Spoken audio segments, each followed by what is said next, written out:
السلام علیکم ورحمۃ اللہ وبرکاتہ۔ خطبہ جمعہ مسجد نبوی ڈاکٹر صلاح البدیر حفظہ اللہ تعالی۔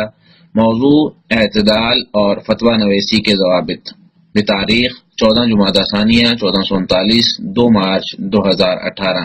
ترجمہ شفقت الرحمان مغل حفظہ اللہ تعالی۔ آواز حافظ جنید۔ تمام تعریفیں اللہ کے لیے ہیں جس نے مومنوں کو روشن بصیرت عطا کی، مکلف بندوں کے لیے حلال اور حرام واضح فرمایا۔ میں گواہی دیتا ہوں کہ اللہ کے سوا کوئی حقیقی معبود نہیں، وہ یکتا ہے، اس کا کوئی شریک، معاون اور مددگار نہیں۔ اور میں یہ بھی گواہی دیتا ہوں کہ ہمارے نبی سیدنا محمد صلی اللہ علیہ وسلم اس کے بندے اور رسول ہیں۔ آپ نے راہ چلتے افراد کے لیے احکامات واضح اور راستے کی نشانیاں مقرر فرمائی۔ اللہ تعالیٰ آپ پر، آپ کی اولاد اور صحابہ کرام پر رحمتیں، برکتیں اور سلامتی نازل فرمائے۔ حمد و صلاح کے بعد مسلمانوں تقوی الہی اپناؤ، کیونکہ سانسیں گنی جا چکی ہیں، اعمال کی کڑی نگرانی جاری ہے۔ والمرء یذکر بالجمائل بعدہ فارفع لذکرک بالجمیل بناء واعلم بانک سوف تذکر مرۃ فیقال احسن او یقال اساء۔ انسان کو اس کی خوبیوں کے ذریعے یاد کیا جاتا ہے، اس لیے اپنے اچھے تذکرے کی عمارت کو بلندیوں تک لے جا۔ یہ ذہن نشین کر لو، یقیناً تمہارا کبھی نہ کبھی ذکر ضرور ہوگا۔ اس وقت کہا جائے گا کہ فلاں بہت اچھا تھا، یا کہا جائے گا کہ وہ برا تھا۔ اس لیے اپنی زبان کو لگام دو، صرف تشنگی دور کرنے والی نصیحت یا حکمت بھری بات یا جامع خیر خواہی یا اچھا کلام ہی زبان سے نکالو۔ اے ایمان والو، اللہ سے ڈرو اور ہمیشہ راست گوئی سے کام لو۔ اللہ تعالیٰ تمہارے معاملات سنوار دے گا اور تمہارے گناہ معاف کر دے گا، اور جو شخص بھی اللہ اور اس کے رسول کی اطاعت کرے تو وہ بہت بڑی کامیابی پا گیا۔ سورۃ الاحزاب آیت 70 تا 71۔ مسلمانوں، شریعت اعتدال اور میانہ روی لے کر آئی ہے۔ اس کی دلیل یہ ہے کہ شریعت کے احکام میں آسانی، وسعت اور کشادگی ہے۔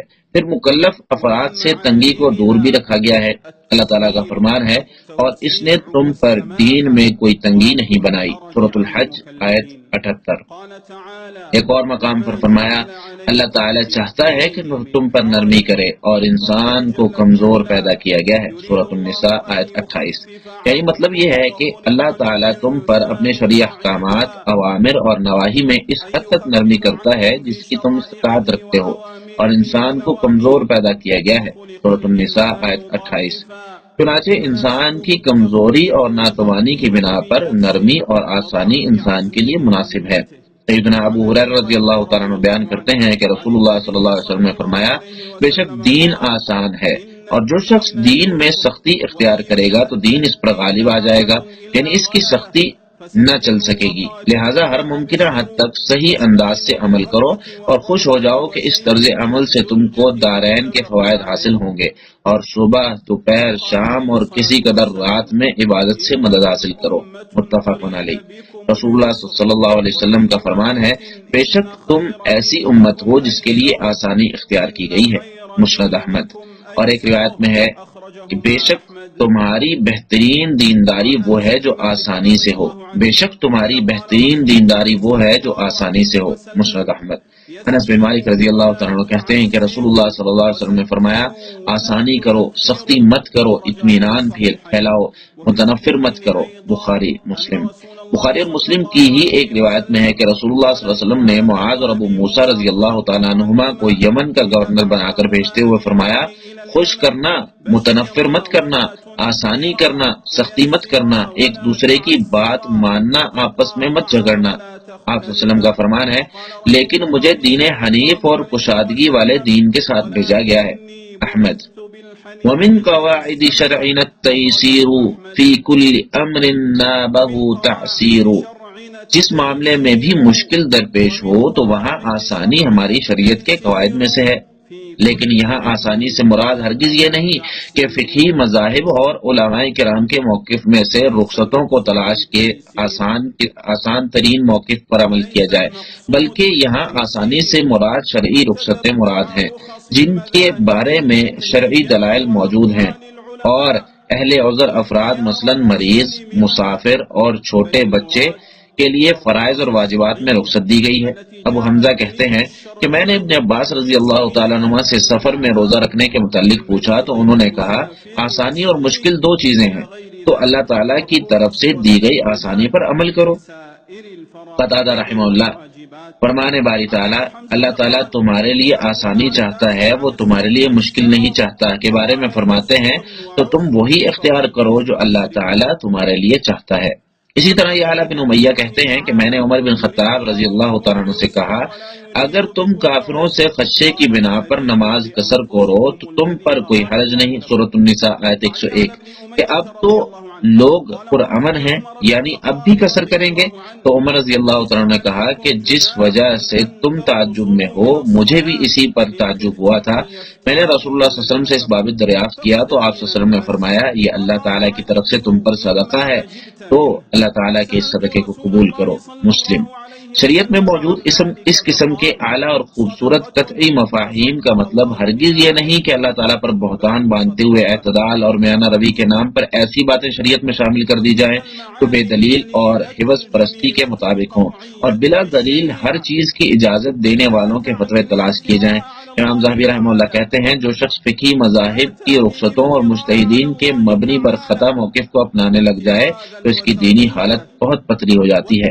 ابن حزم رحمہ اللہ کہتے ہیں کچھ لوگوں کی دینی حالت اور تقوی اتنا پتلا ہو چکا ہوتا ہے کہ وہ اپنی خواہشات کی تکمیل کے لیے کسی کا بھی فتویٰ تلاش کرنے کے لیے تیار ہیں، چنانچہ وہ ہر اس شخص کا موقف اپناتے ہیں جس میں چھوٹ اور رخصت ہو۔ انہیں اس چیز کی غرض نہیں ہوتی کہ اللہ تعالیٰ اور رسول اللہ صلی اللہ علیہ وسلم کے فرمان نے ہم پر کیا واجب کیا ہے۔ امام احمد رحمہ اللہ کہتے ہیں اگر کوئی شخص ہر رخصت والے فتوے پر عمل کرے تو وہ فاسق ہو جائے گا۔ حسن بصری رحمہ اللہ کہتے ہیں قسم ہے اس ذات کی جس کے سوا کوئی حقیقی معبود نہیں، غلب اور نفرت کے درمیان سنت کا راستہ ہے، چنانچہ اللہ تم پر رحم فرمائے سنت طریقے پر قائم رہو۔ اہل سنت کی ماضی میں تعداد کم تھی اور آئندہ بھی تعداد میں کم ہوں گے۔ یہ لوگ عیش پرستوں کے ساتھ عیش پرستی میں مگن نہیں ہوتے، نہ بدعتی لوگوں کے ساتھ بدعات میں شرکت کرتے ہیں، وہ اللہ تعالیٰ سے ملنے تک سنت طریقے پر گامزن رہتے ہیں، تو تم بھی اللہ تعالیٰ کے حکم سے انہی میں سے بن جاؤ۔ علی رضی اللہ تعالیٰ عنہ کہتے ہیں بے شک حقیقی فقیہ وہ ہے جو لوگوں کو اللہ کی رحمت سے مایوس نہ کرے، انہیں اللہ کے عذاب سے بے خوف بھی نہ کرے، اللہ کی نافرمانی کے لیے اجازت نہ دے اور قرآن مجید سے توجہ ہٹا کر کسی اور جانب مبذول نہ کرے۔ ایسی کوئی بھی عبادت خیر کا باعث نہیں جس میں علم نہ ہو، اور نہ ہی ایسے کسی علم کا فائدہ ہے جس کا فہم نہ ہو۔ یہ بڑی آزمائش ہے کہ ایسے لوگ فتوے صادر کرنے لگیں جو اہل علم کے ہاں نامعلوم یا غیر معروف ہیں۔ فتویٰ نویسی میں ان کا مقام و مرتبہ نہیں ہے، وہ در حقیقت اس بات سے دھوکہ کھا گئے ہیں کہ ان سے سوال پوچھنے والوں کی تعداد بہت زیادہ ہے، نیز جاہل ترین لوگ ان سے سوال کرنے میں پہل کرتے ہیں۔ امام مالک رحمہ اللہ کہتے ہیں مجھے ایک آدمی نے بتلایا کہ ربیعہ بن ابو عبد الرحمن کے پاس گیا تو ربیعہ رو رہے تھے، تو اس نے ربیعہ سے پوچھا آپ کیوں رو رہے ہیں؟ تو آپ کو کوئی تکلیف تو لاحق نہیں؟ تو ربیعہ نے کہا نہیں تکلیف تو کوئی نہیں، لیکن ایک جاہل شخص سے فتویٰ مانگا گیا ہے اور یہ اسلام میں بہت گناؤنی حرکت ہے۔ ربیعہ نے مزید کہا کہ یہاں فتوے دینے والے کچھ ایسے بھی ہیں جن کو چوروں سے پہلے جیل بھیجے جانے کا حق بنتا ہے۔ جس وقت بھی مقاصد شریعہ اور نصوص شریعت سے جاہل لوگ جسارت کریں اور غیر یقینی فہم کے ذریعے تخمینے لگائیں، رسوخ العلم کے بغیر بڑا بننے کا دعویٰ کریں، مشتبہ امور میں تفریق کیے بغیر مگوئیاں کریں، فتویٰ نویسی کے میدان میں علم، اہلیت اور دلائل کے بغیر داخل ہوں تو دینی امور میں تحریف اور تبدیلی رونما ہو جاتی ہے، شرعی تعلیمات کے ساتھ ظلم و زیادتی سامنے آتی ہے۔ مسلمانوں، نااہل لوگوں کے شاذ فتوے اور ان کے غیر معقول موقف اسلام کو منہدم کرنے اور دین کا حلیہ بگاڑنے کا باعث بنتے ہیں۔ ان سے فتنے اور فساد پھیلتے ہیں۔ جو کمزور عقل، علم اور دین کے مالک ہیں وہ ان کی وجہ سے پریشانی میں ملوث ہو جاتے ہیں۔ انہیں حق باطل کی صورت میں اور باطل حق کی صورت میں نظر آتا ہے۔ یہ بات اللہ تعالیٰ پر جھوٹ باندھنے اور اللہ کی شریعت کے ساتھ اس کے بندوں پر تہمت لگانے کے مترادف ہے کہ کچھ لوگ عارضی، گھٹیا اور دنیاوی فوائد کی خاطر علم کے بغیر فتوے صادر کر رہے ہیں، بغیر کسی حجت کے اللہ تعالیٰ کی جانب بات منسوخ کرتے ہیں، عوض پرستی، عوض پر مبنی اور من گھڑت فتوے صادر کر رہے ہیں اور صحیح دلیل سے متصادم رخصتوں پر عمل کرنے والے ہیں، منسوخ یا ضعیف دلائل پر مبنی شاذ اقوال اپناتے ہیں۔ ان کے فتووں سے پیدا ہونے والی خرابیاں اور اسلام سمیت مسلمانوں کے ہونے والے نقصان کا ادراک معمولی سی بھی بصیرت رکھنے والا بھی رکھتا ہے۔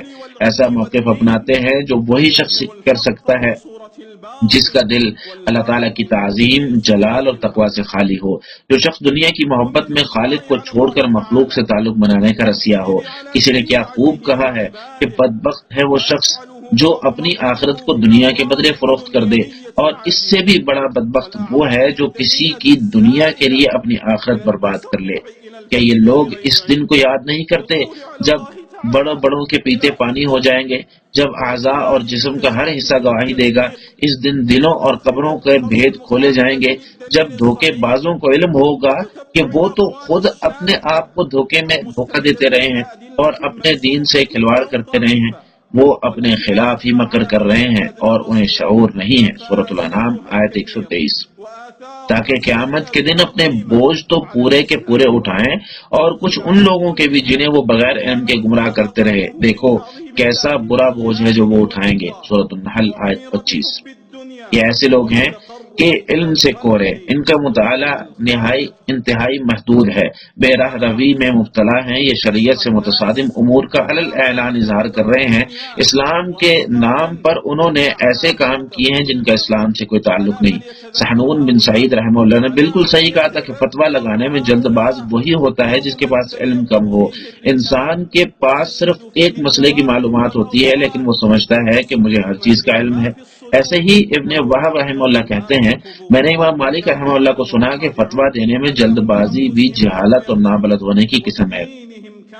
امام مالک رحمہ اللہ ہی مزید کہتے ہیں، میں نے اس وقت تک فتویٰ دینا شروع نہیں کیا جب تک میرے بارے میں 70 اہل علم نے فتویٰ نویسی کے اہل ہونے کی گواہی نہیں دی۔ امام احمد بن حنبل رحمہ اللہ کہتے ہیں، بندے کو اللہ تعالیٰ سے ڈرنا چاہیے اور دیکھیے اس کی زبان سے کیا نکل رہا ہے، کیونکہ سے پوچھا جائے گا۔ کسی نے یہ بھی کہا کہ تم میں سے کسی کو یہ کہتے ہوئے ڈرنا چاہیے کہ اللہ نے فلاں چیز حرام اور فلاں چیز حلال قرار دے دی، وعدہ اللہ تعالیٰ اسے یہ کہہ دے کہ تم نے جھوٹ بولا، میں نے فلاں کو حلال اور فلاں چیز کو حرام قرار نہیں دیا۔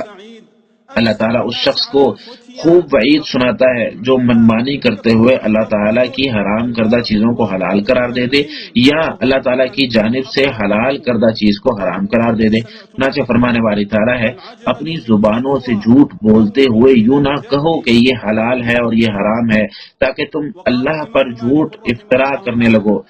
جو لوگ اللہ پر جھوٹ افطرا کرتے ہیں وہ کبھی فلاح نہیں پاتے، انہیں بہت معمولی فائدہ ملتا ہے اور ان کے لیے ہی دردناک عذاب ہے۔ سورۃ النحل آیت 116 تا 117۔ میں اسی پر اکتفا کرتا ہوں اور اللہ تعالیٰ سے مغفرت طلب کرتا ہوں، تم بھی اسی سے مغفرت طلب کرو، بے شک وہ رجوع کرنے والوں کو بخشنے والا ہے۔ دوسرا خطبہ، تمام تعریفیں اللہ کے لیے ہیں، وہی ہمیں سکھاتا اور سمجھاتا ہے۔ میں گواہی دیتا ہوں کہ اللہ کے سوا کوئی حقیقی معبود نہیں، وہ یکتا ہے، اس کا کوئی شریک نہیں، اور میں یہ بھی گواہی دیتا ہوں کہ ہمارے نبی محمد صلی اللہ علیہ وسلم اللہ کے بندے اور رسول ہیں۔ اللہ تعالیٰ آپ پر، آپ کی آل اور صحابہ کرام سمیت روز قیامت تک ان کے طریقے پر چلنے والوں پر رحمتیں، سلامتی اور برکتیں نازل فرمائے۔ حمد و ثنا کے بعد مسلمانوں، تقوی الہی اختیار کرو اور اسے اپنا نگہبان جانو، کسی کی اطاعت کرو اور نافرمانی مت کرو۔ اے ایمان والو، تقوی الہی اختیار کرو اور سچے لوگوں کے ساتھ رہو۔ سورۃ التوبہ آیت 119۔ مسلمانوں، دین الہی غلب اور شدت کے درمیان اعتدال کا نام ہے۔ غلب، شدت اور افراط و تفریط یہ دو انتہائی آفتیں ہیں، یہ منحرف راستے اور کجروی ہیں، یہ مضبوط دین اور صراط مستقیم سے دوری کا باعث ہیں، اس لیے غلب اور شدت سے اجتناب کرو۔ چنانچہ عبداللہ بن مسعود رضی اللہ تعالیٰ عنہ کہتے ہیں کہ رسول اللہ صلی اللہ علیہ وسلم نے ہمارے لیے ایک لکیر کھینچی اور پھر فرمایا، یہ اللہ کا راستہ ہے، پھر اس کے بعد اس لکیر کے دائیں بائیں بھی لکیریں کھینچی اور فرمایا یہ الگ الگ راستے ہیں، ہر ایک راستے پر شیطان بیٹھا اس کی طرف بلا رہا ہے. اور پھر آپ نے یہ آیت پڑھی، اور بلا شبہ یہی میری سیدھی راہ ہے، لہٰذا اسی پر چلتے جاؤ اور دوسری راہوں پر نہ چلو، ورنہ وہ تمہیں اللہ کی راہ سے ہٹا کر جدا جدا کر دیں گی.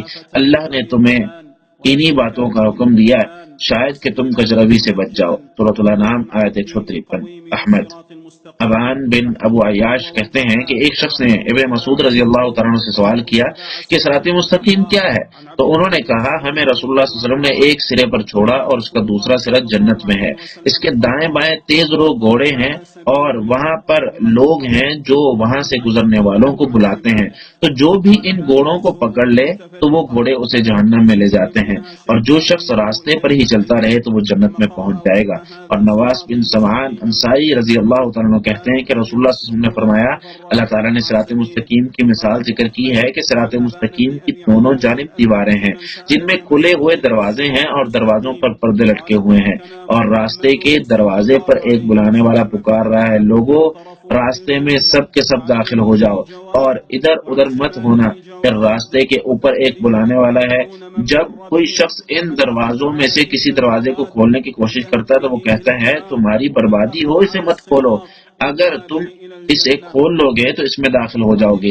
اس مثال میں راستہ اسلام ہے، لٹکے ہوئے پردے اللہ کی حدود ہیں، کھلے ہوئے دروازے اللہ کے حرام کردہ امور ہیں، اور اس راستے کے سرے پر پکارنے والا اللہ کا قرآن ہے، اور اوپر سے پکارنے والا ہر مسلمان کے دل میں موجود ضمیر ہے.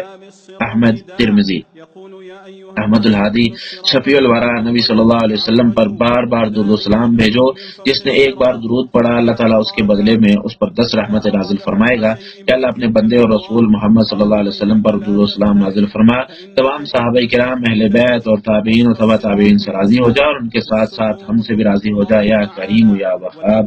کہ اللہ اسلام اور مسلمانوں کو غلبہ عطا فرما، یا اللہ اسلام اور مسلمانوں کو غلبہ عطا فرما، یا اللہ اسلام اور مسلمانوں کو غلبہ عطا فرما. یا اللہ شرک اور مشرکوں کو ذلیل و رسوا فرما، یا اللہ طاغوتوں ظالموں اور قاتلوں کو تباہ و برباد فرما یا رب العالمین. یا اللہ جلد از جلد ہمارے شامی کمزور بھائیوں کی مشکلات، یا اللہ جلد از جلد ہمارے شامی کمزور بھائیوں کی مشکلات وا فرما یا رب العالمین. یا اللہ ہمارے حکمران خادم حرمین شریفین کو صرف انہی کاموں کی توفیق عطا فرما جن سے تو راضی ہو جائے اور جنہیں تو پسند فرماتا ہے، نیز ان کی نیکی اور تقوی پر مبنی کاموں کے لیے رہنمائی فرما. یا اللہ انہیں اور ان کے ولی عہد کو اسلام اور مسلمانوں کی بہتری کے لیے اقدامات کرنے کی توفیق عطا فرما یا رب العالمین. یا اللہ مسلمان بیماروں کو شفا فرما، یا مشکل میں پھنسے لوگوں کی مشکلیں آسان فرما، قیدیوں کو رہائی عطا فرما اور فوج شدگان پر رحم فرما، اور ہم پر زیادتی کرنے والوں کے خلاف ہماری مدد فرما یا رب العالمین. یا اللہ تمام مسلم ممالک کو خوشحالی، امن و سلامتی اور استحکام عطا فرما یا رب العالمین. یا اللہ مسلم ممالک میں سے جنگوں اور جھگڑوں کا خاتمہ فرما دے. یا اللہ فتنے اور اختلافات ختم فرما دے یا رب العالمین. یا اللہ ہماری دعاؤں کو قبول فرما. یا اللہ ہماری دعاؤں کو اپنی بارگاہ میں بلند فرما یا کریم یا رحیم یا عظیم.